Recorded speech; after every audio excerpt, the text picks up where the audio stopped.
everyone, I'm Kay Johnson and I'm a Myprotein PT.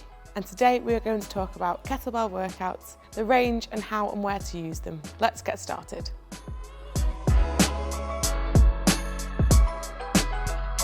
Kettlebell exercises are great if you don't have a lot of equipment or space, and are good if you want a full, quick body burner.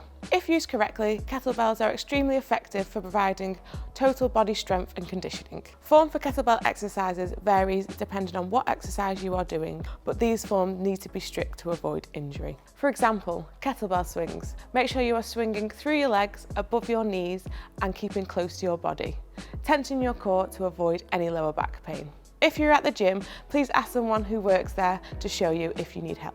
Are kettlebells better than machines? Well, this all depends on personal goals and confidence in the gym. Kettlebells are proven to improve our cardiovascular fitness, but there's only so much you can do with a kettlebell rather than free weights and machines. When I'm training a new client, I would start a client with a kettlebell, for example, a Romanian deadlift, as you can focus on more of the form than actually holding the weight, and then work towards a barbell or free weights from there. As well as growing our muscles, there are so many more benefits of kettlebells. These can include improving balance and coordination, improving core strength, and good for fat burning.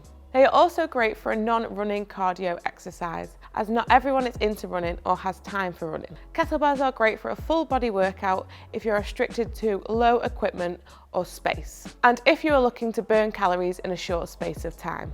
At most gyms, there are kettlebell classes if you don't feel comfortable doing these workouts on your own. There will be an instructor who can support and give you guidance. So what do you think? Are you going to give kettlebells a go? If you have any questions, stick them in the comments section, and remember to like and subscribe to the Myprotein YouTube channel.